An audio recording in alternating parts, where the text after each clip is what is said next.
The saga surrounding Luka Doncic's trade from the Dallas Mavericks earlier this year still raises eyebrows across the basketball world.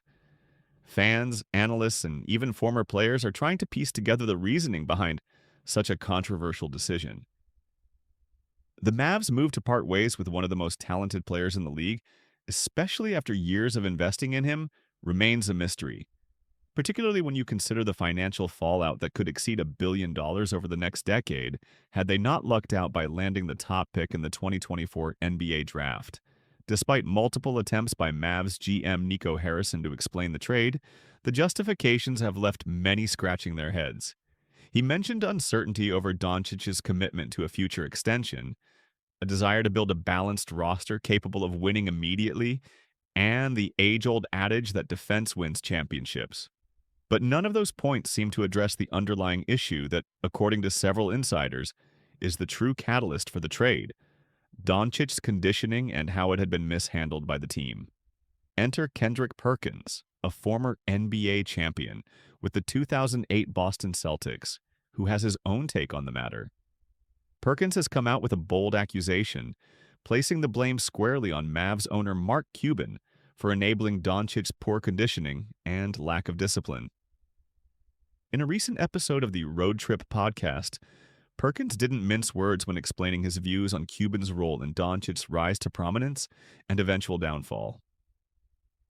"I don't think we can ignore the role the Dallas Mavericks played in this," Perkins began. "Let's be honest, Mark Cuban has been known to go above and beyond for his players. When it comes to player relations, I don't think anyone is more hands-on than Cuban, but sometimes that's not always a good thing." Perkins went on to accuse Cuban of coddling Doncic throughout his career in Dallas, claiming that the Mavericks owner was too lenient with his star. "Luka came in, putting up insane numbers, and it seemed like Cuban couldn't do enough to keep him happy," Perkins said. "Mark Cuban has this reputation for spoiling his stars. He's known for catering to them in ways that aren't necessarily healthy, and Luka, with all his talent, might have been a product of that treatment. He could have been spoiled." It's no secret that Cuban has always been a massive fan of Doncic. Before he sold the Mavericks, Cuban famously declared that he'd rather get a divorce than trade away the young phenom. Such was his attachment to the Slovenian sensation. Yet, Perkins suggests that this special relationship may have had unintended consequences, particularly in how Doncic treated his body. Luka came into the NBA as this prodigy, and Mark Cuban made sure the franchise built everything around him, Perkins continued. But at some point, someone should have stepped in and said, "Hey, Luka, you need to get your body right, because this is the NBA, and you can't coast on talent alone." Indeed, Doncic's conditioning, or lack thereof, has been a talking point for years, particularly after his infamous struggles in the playoffs, where questions about his fitness became more prominent. His well-documented weight fluctuations and occasional lack of stamina on the court led many to wonder if the Mavericks had failed to put the necessary pressure on their star to maintain peak physical form. Doncic, of course, is still one of the most gifted players in the NBA, and his accomplishments cannot be dismissed. He led the Mavericks to an NBA Finals appearance just last season, a feat many believed was beyond their reach.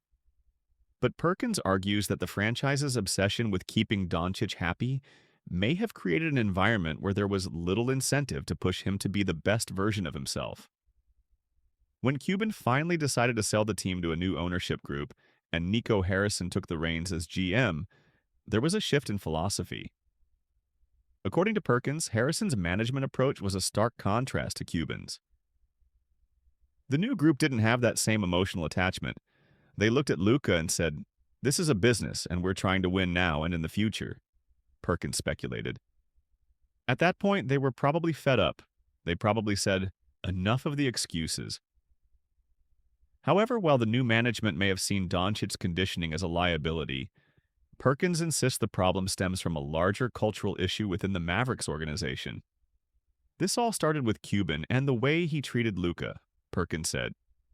"It's one thing to keep a superstar happy, but it's another to make sure that superstar's ready to give everything for the team.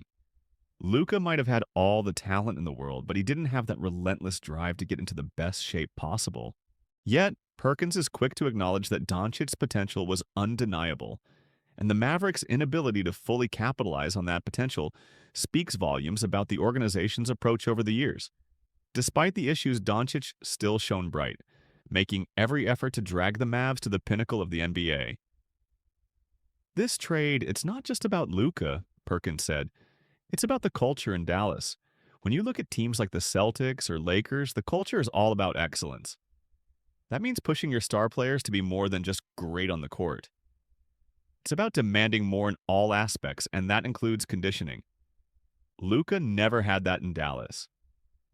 Ultimately, the decision to trade away Doncic, whether justified or not, reflects an undeniable shift in the Mavs' organizational mindset.